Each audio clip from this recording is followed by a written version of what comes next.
이런 가운데 민주당 전당대회 일정이 확정됐습니다. 오는 8월 17일 열린다고 했는데 언론에서는 뭐 9월설도 있고 했는데 8월 17일 생각보다 좀 빨리 열리는 거 아니에요? 그렇죠. 아니 그러니까 전당대회를 민주당 의원들 이제 전화 좀 돌려보면 이 미룰 수가 없어요 지금. 아 지금 네.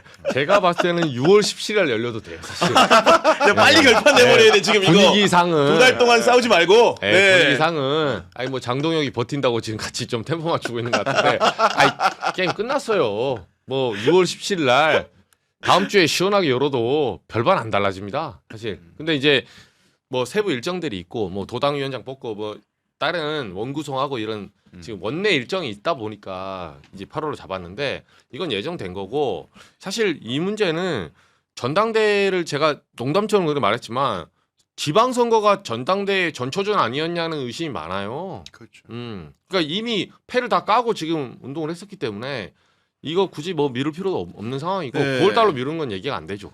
이런 가운데 이현주 의원이 이제 페이스북에 6.3 지방선거 결과에 무거운 책임을 통감한다면서 최고위원 사퇴의 뜻을 밝혔는데 요거는 좀 어떤 의미라고 봐야겠습니까?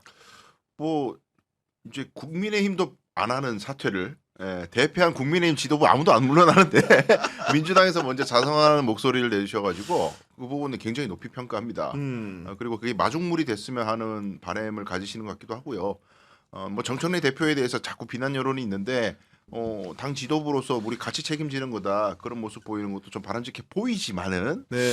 그래도 제가 조금 좀 걱정되는 부분은요. 혹시 이현주 최고가 전당대회에 나오려고 하나? 그거는 자제해 주십시오. 그거는 혹시 요만큼이라도 마음 있으시면 그건 자제해 주세요. 왜냐하면 저쪽에서 프레임 잡기가 딱 좋아요. 그러니까 이현주 최고가 또 최고위원 선거 나오게 되면은 결국 이때까지 있었던 모든 일들은 이현주가 전당대회에 나오려고 일어났던 일들이야라고 또 프레임 잡기가 너무 십상이고 이현주 최고께서 출마를 안 하셔도 다른 대학마들이 많이 계시니까 구태여 이번에 꼭 나오셔야 된다 그런 생각은 아니 이현주 최고가 이렇게 사퇴 의사를 명시적으로 밝히자마자 최민희 의원이 발끈을 했죠. 그러면 뭐라고 글을 올렸냐? 추워져야 소나무와 전나무의 절개를 알게 된다. 이현주 의원님, 이 추위에 이러면 곤란하고 책임 있게 지도부로서 잘 마무리하면 좋겠습니다. 김한길, 안철수식은 진부하다라고 했는데 사실상 이현주 최고의 그런 사퇴 결정을 김한길과 안철수에 빗대서 설명한 저희는 뭐라고 보십니까 이게? 뭐 누가 봐도 어디 서 있는지 보이는 사람이니까. 근데 저는 추위라고 하셨잖아요. 네. 그러면은 지방선거 졌다는 거 인정하신 거네요. 아, 우리 최민희 의원이 그러니까 예. 지방선거 만약 이겼으면 추울 리가 없잖아요. 따뜻해야 되는데 춥다고 한 거는 지방선거의 패배가 아픔으로 다가왔다. 뭔가 좀 졌다는 걸 인정한 거기 때문에 한 명을 비판하려고 하다 보면은 보면 자기를 공격하게 되거든요. 딱 그런 거라고 보고 지금 전당대회 이미 시작된 건데 말씀하신 것처럼 6월 17일 날 해도 이상하지 않을 만큼 지금 한창 하는 건데 저는 오늘 대통령의 워딩을 그냥 빌려오면 이번 전당대회 때 우리가 뽑아야 되는 사람은 창을 잘 쓰는 사람이 아니라 그릇이 될 수 있는 사람을 뽑으면 되는 겁니다. 품이 넓은 사람. 지금 네. 야당 대표 뽑는 게 아니라 집권 여당 대표를 뽑는 겁니다. 지금 대통령의 답답함이 우리 당 당원들이면 이번 기자회견 때 보였을 겁니다. 그러면은 대통령이 어떤 집권 여당 대표를 원하는지는 명확합니다. 품을 수 있는 사람. 그릇으로서 집권 여당으로서 계속 뭔가 강한 공격을 하는 것. 공격할 땐 공격해야죠. 그렇죠. 근데 공격만 하는 게 필요한 게 아니란 말이에요. 여당이잖아요. 여당은 때로는 수비도 하면서 맞아주기도 해야 돼요. 근데 그걸 안 하는 사람은 안 된다. 저는 그래서 이현주 최고위원이 사퇴하면서 올린 거기서 중도층 그리고 2030, 전 맞아요. 2030 거기 포인트가 있다고 보는데 이거 진짜 뼈 아픈 거거든요. 그럼요. 근데 저는 왜냐면 서울시장 출구조사에서 2030이 와 20대 여성까지 우리를 맞아요. 이렇게 그런 생각 많이 됐는데 했죠. 근데 전 또 희망이 있다고 보는 게 부산시장에서는 출구조사에서 2030 남녀 다 우리를 압도적으로 지지했어요. 그렇습니다. 거기에 정답이 네. 있는 겁니다. 거기에 전재수를 떠올릴 때 지금 우리 당 지도부를 떠올릴 때 뭐가 다른가?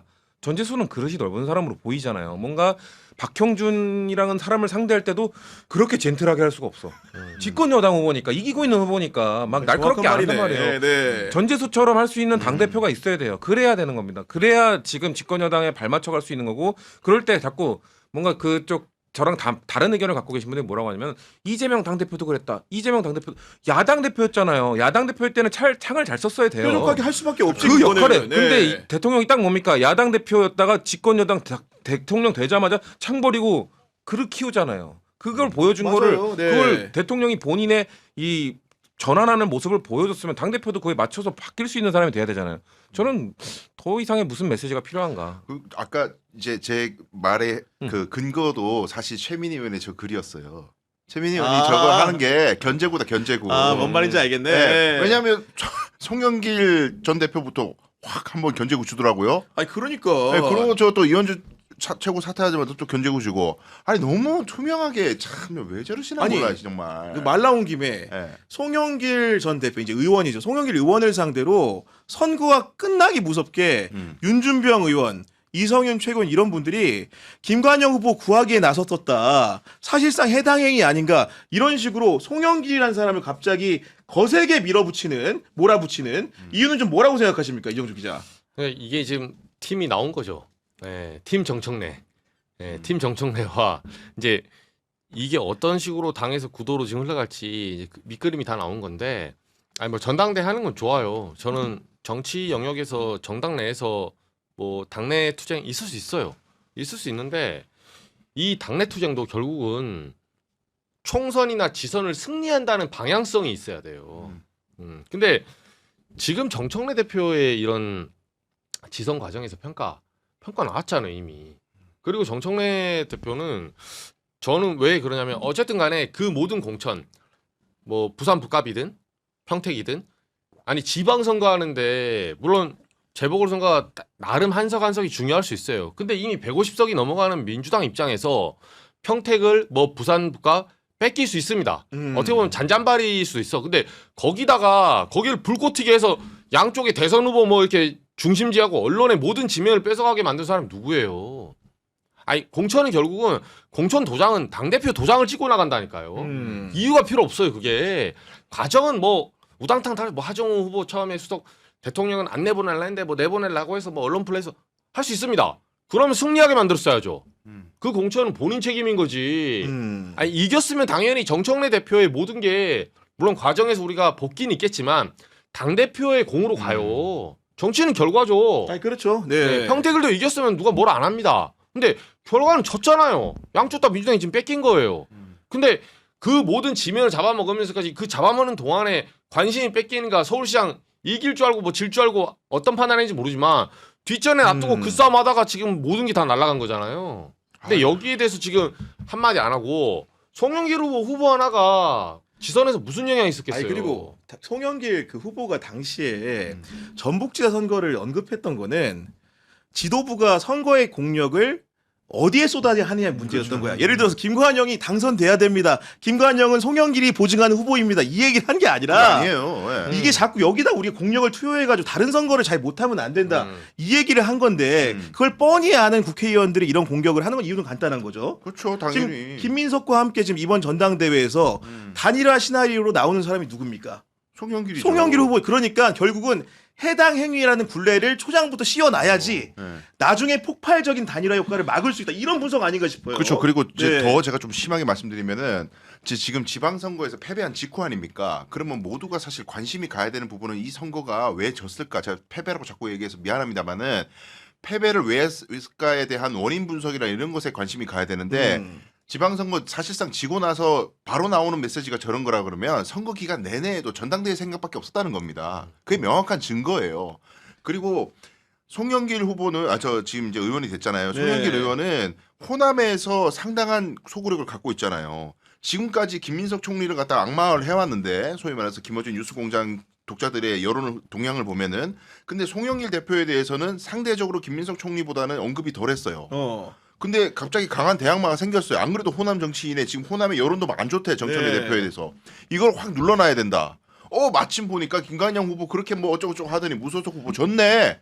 됐어. 그러면 송영길 까. 이거야 이거. 이거예요. 그 결과는 이렇게 냉혹하게 나옵니다. 그렇죠. 지금. 네. 거기서 더 나가서 제가 오전에 이제 모분하고 이제 토론을 해보니까 와 이게 인식을 하시는 게 전북의 당력이 집중됐던 게 그 원인이 송영길 같은 분들이 김관영 지사를 지지하는 말을 했기 때문에 접전 상황이 되면서 당이 쓸데없이 당력을 여기다 넣게 된 거였다는 듯이 말씀하시는 분하고 제가 토론을 했습니다. 도저히 제가 받아들일 수가 없는. 송영길 때문에 당력을 투여했대. 네, 이런 해당 행위자들 때문에 접전 상황이 돼가지고 당력이 여기 투입될 수밖에 없어서 야, 이런 신박하다. 문제의식.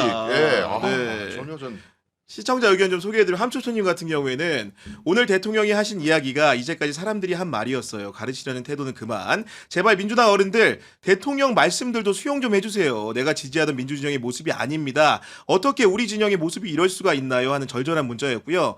21도 한라사님 같은 경우에는 방송 내내 참을 인슬 몇 번째 쓰는 건지 제발 정체남매 자중 좀 해주세요 하면서 슈퍼챗 보내주셨는데 감사하다는 말씀드리고 토마토님 같은 경우에는 선거도 끝나고 이런 말하기 그렇지만 자녀 입시 특혜를 목적으로 국가 시스템의 근간과 신뢰를 무너뜨린 사람이 공직이라니요 이렇게 한탄을 좀 해주셨고 헤이 키위님 같은 경우에는 내로남불의 아이콘 조국 최민희 이렇게 말씀해 주셨습니다. 레이지 보미님 같은 경우에는 정청래 대표는 잼통님 말씀 꼭 알아들어야 합니다 하셨고 3580님은 민주당의 기대주 성치훈 대변인 응원합니다. 오늘 장르만에서 강 변호사님 올라가는 눈썹에 공감 갔었습니다 이렇게 해주셨는데 누구랑 싸웠는지는 쇼츠 찾아보시면 될 것 같고요. 도시의 동부님 같은 경우에는 김민석의 이점에 대한 충성도는 100%있는요. 송영길도 좋은데 대중적 지지도가 아쉽네요. 차기는 누가 될까요? 이런 질문을 던져주셨고 오늘 여러 번 슈퍼챗 보내주셨는데 너무나 감사드린다는 말씀드립니다.